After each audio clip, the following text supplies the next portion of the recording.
This will be a review of topics A through F: conditional statements, Venn diagrams, counterexamples, converse, inverse, and contrapositive. Number 1, write the following statement as an if-then conditional statement. Identify the hypothesis and conclusion, and then write the converse, inverse, and contrapositive. Write the symbolic notation in the blanks provided. All leopards have spots. It might be good to think of this statement in terms of a Venn diagram. All leopards have spots. Remember, the all Venn diagrams is where you have a bubble or a group inside of a larger group. All of this group is contained in the larger group. So the Venn diagram would be all of the leopards. Leopards would be inside the smaller group, and the outer group would be things that have spots. Take time to jot this down, maybe in the margin or somewhere in your notes. So all of the leopard group, all of the leopards is inside the bigger groups of things that have spots. That might help us to change this into an if-then conditional statement. The hypothesis is usually what is inside. This part is the if, and the outside is the then, the conclusion. So the conditional statement could be, if it's a leopard, then it has spots. Another way to think about this is finding the verb. Where is the action word in here? So we ask ourselves, where is the verb, the action word? Here it is at have. So we know that that's what splits the sentence into the two parts of hypothesis and conclusion. If it's a leopard, then it has spots. Anything that comes after the if and before the then is the hypothesis. Let's assign the symbols for this conditional statement. Let's call this part P, the hypothesis, and the conclusion we will call Q. Everything that comes after then is the conclusion. So our conditional statement in symbolic notation is P arrow Q.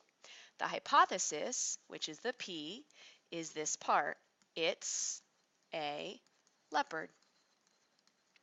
The conclusion, the Q, is everything that comes after the then. It has spots. Remember that the converse is when we switch, we flip the conditional statement. We write it backwards, Q arrow P. So if still always goes at the beginning, but now we write the conclusion first. If it has spots, then, and now we write what was the hypothesis, it's a leopard. The inverse is when we take the conditional statement and negate it. So we keep it in this order, but we do not P, then not Q. So if, which always goes at the beginning, looking at the hypothesis was it's a leopard, we change it to it's not a leopard. Then, now looking at the conclusion, it has spots. It does not have spots. The contrapositive is when we flip it like the converse and then negate it. So not Q, then not P. If the Q was it has spots. So if it does not have spots, then not P, P was it's a leopard, then it's not a leopard. Very good. Number 2, use the following defined symbols. Let P represent my dog is blue. Let Q represent x equals 5. Let R represent Sam is not tall.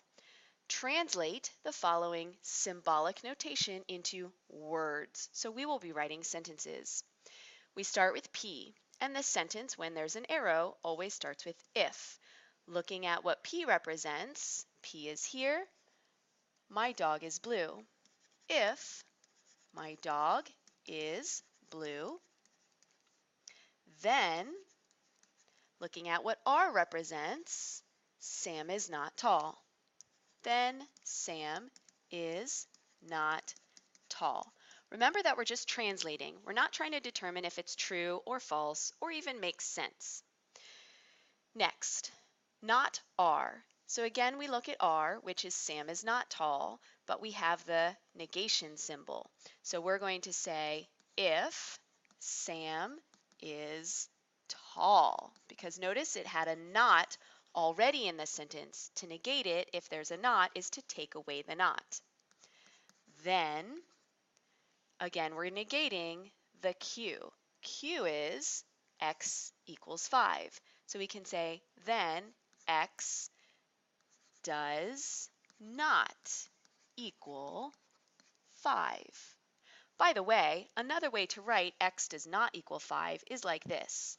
X equal with a slash through it. That means not equal 5. We could have written it like that. Since x equals 5, could be written like this. Last, Q. Q, again, x equals 5. So we start with if, because we have the arrow, x equals 5. Then P comes next. My dog is blue.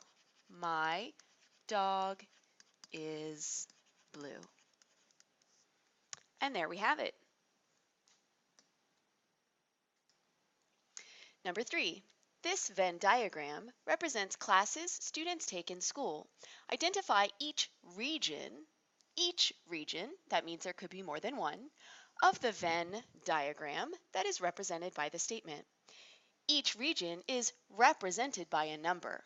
So you see here, we've got this little part is region 1, this is region 2, this is region 3, so on and so forth.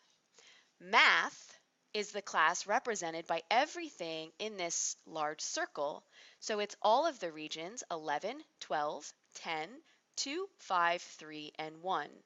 Math includes all of those regions. Let's see what A says. Students who take science and art, but not music. So let's start with science and art. Here is science, all of those regions, and here is art. If it says and, it has to be in the area where science and art intersect. That would be region 8, 1, 3, and 4, all of those regions. But not music. So anything that's in the music section has to be taken away. That leaves us with region 8 and 1. Those are the two regions represented by this statement. Let's look at B. Students that have only math or music. So we look at everything that's in the math circle and everything that's in the music circle. Math or music means could be in math, could be in music, could be in both, but the only means it can't be in the other classes. So this is in math, this is in math and music, and this is in music. We wouldn't pick this region because it also is contained in the art circle. So 11, 12, and 13 is what we're looking for here. Next, students who take all 4 available classes, all of them. So which region is in all 4 classes. Notice as we get closer to the center, those regions are in more of the circles. 5 is very close to the center, but it's only in the art circle, the music circle, and the math circle. It doesn't get into the science circle. This region that's completely in the middle is included in all 4 circles. So 3 is the only region included for that answer.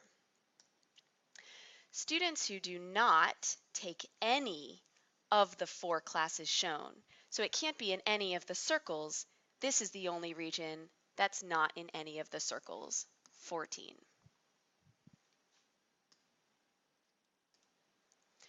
Number 4, find a counterexample to the following conjecture if possible.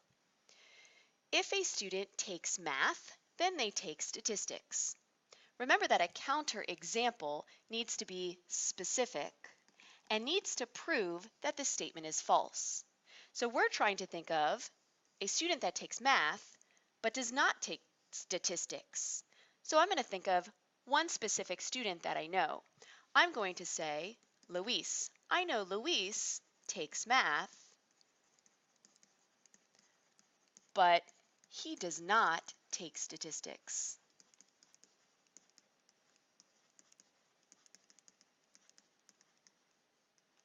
And there's our counterexample. Thanks for watching.